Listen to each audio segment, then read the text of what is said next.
By doing this, it's putting yourself in the best position possible to turn this person into someone who thinks, I don't need an agent at all, to seeing the value. Welcome to the Loan Daddy Podcast, episode 13. In every business, specifically when it comes to sales, there's a part of your business that can act or be perceived as taking the path of most resistance. Think about a financial advisor. Imagine a financial advisor gets a list of prospective clients, and on that list, it's broken up into two categories. Category one is a list of clients who are already working with another financial advisor. And column two has a list of prospective clients who do not have a financial advisor. So that list of clients who are already working with an advisor is the path of most resistance. But there are plenty of financial advisors out there who make a very good living on going after those types of clients. In fact, they probably prefer it. Not everyone, but there are advisors like that. In my industry, every so often a real estate agent will say, I only work with all cash buyers. Or I'll be at an event and I'll meet someone who says, I'm buying a home, but I'm all cash. I don't need a mortgage. There are people in my industry who a good percentage of their business is working with people like that, right? Where after they close in cash, they can help them get financing and pull cash out from their property. Or they work closely with advisors and clients who have a good amount of money in the market, and they say, why pull your money from the market where you're earning double-digit returns on that money instead of borrowing some money at a lower interest rate so you can continue to earn the returns that you're currently getting. I was working with a client not too long ago who didn't think that they could qualify for a mortgage based on their financial profile. We don't need to go into the details of it, but he was self-employed, writing off a lot of expenses against his income, and the file was a little bit of a mess. And for those reasons, he didn't think that he could qualify for a mortgage, buying a $2 million home. And for that client, we ended up getting that client a mortgage for $1 million. And because he was able to save, so he was going to buy a $2 million place in cash, we got him a 50% mortgage, so we took out $1 million.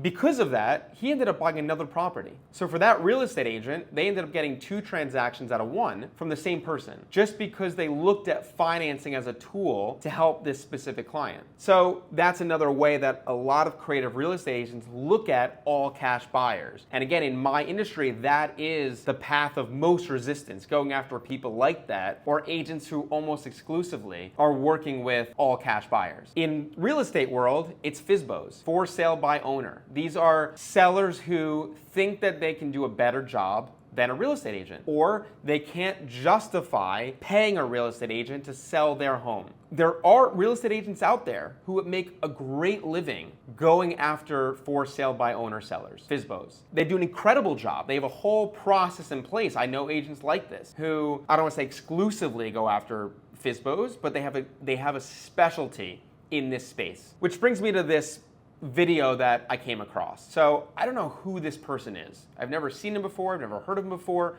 but he's a real estate trainer. And I'm gonna set the stage for this video that I'm about to play, and if you're only listening to audio, you can listen to it and you'll still get the same effect. This is a sales coach who is role-playing with one of his clients who's a real estate agent, and he's showing this agent exactly what he would do or what he does when contacting a FSBO. So let me play this and then we can react to it together. Hey, is this Lee?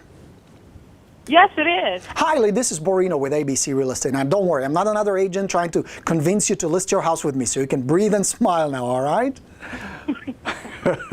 Now, Lee, is the house still for sale or have you sold? No, I still have it listed. You still have it? Oh, is it listed with an agent or are you selling on your own? I'm selling it myself. You're selling yourself? Yes. Gotcha. Okay. And you're still asking $599 for it? I am. Okay. And I see here that it's a 3-bedroom, 3-bath. Is that correct? That is correct. That is correct. Gotcha. Now, Lee, question.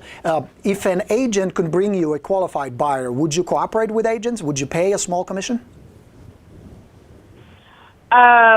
Well, I'd really like to try to sell it myself. I have talked to some agents who are willing to reduce their commission some, but I'm not really sure at this time. Right now, I'd really like to see if I could sell it myself. Sure, and save all kinds of money. That makes perfect sense. So, Lee, if I had a buyer or somebody remotely interested, should I just send them your way? Is it okay if you deal with them directly?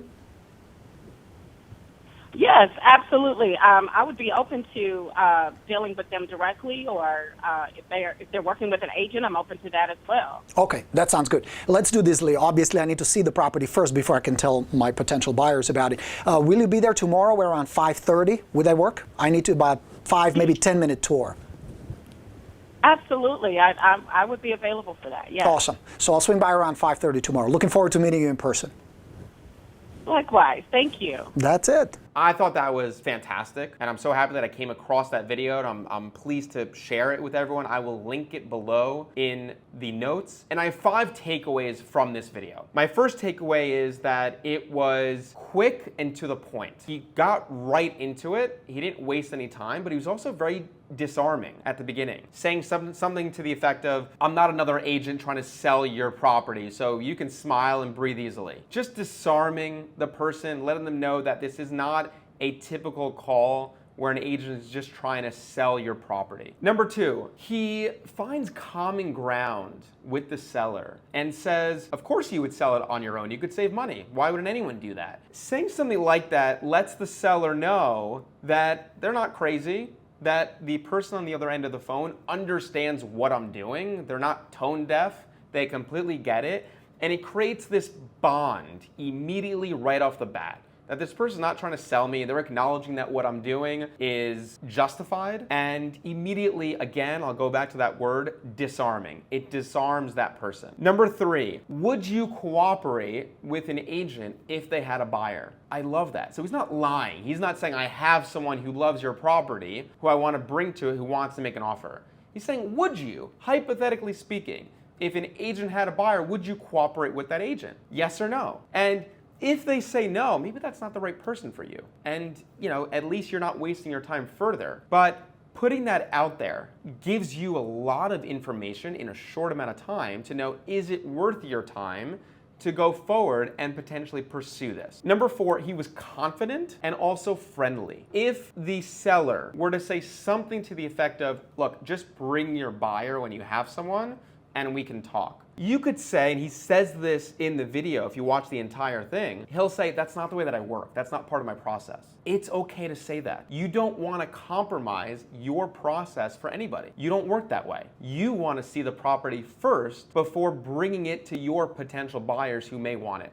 You want to save their time, so it's your job as an agent to go inspect, to go see the property and decide and determine, is it right for your prospective buyers? That's a service that you offer. That's the way that you work. That's okay to say that I don't work that way. This is the way that I work. Number 5, what can you offer to that seller? That it's not a lot of sweat off of your back, it's not a heavy lift, but something that you can offer. It's human psychology that if you do something for someone, they ultimately want to do something back for you. And if you can add some value to a FSBO seller, who knows? They may feel obligated in some instances to return the favor, whether it's a referral fee, or actually ultimately giving you the property to list on their behalf. So what can you give them? In the video, he does mention, if I have the top 10 websites that you should be listing this property on, do you want me to bring that and show that to you? You could also say, I have current rate sheets for your specific property. Would you want me to bring that for you?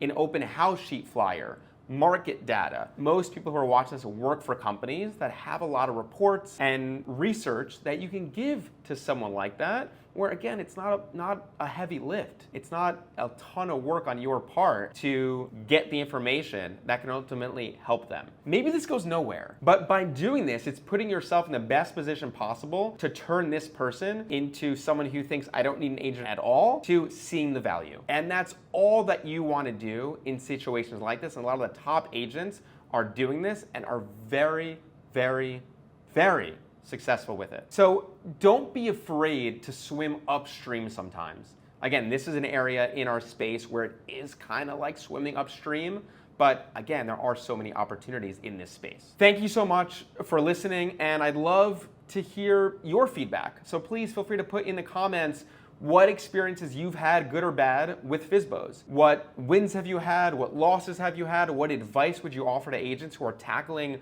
and going after FSBOs? Put your feedback in the comments section. I would love to hear from you. Thank you so much, everyone, for listening, and I will see you on the next episode. Thank you so much.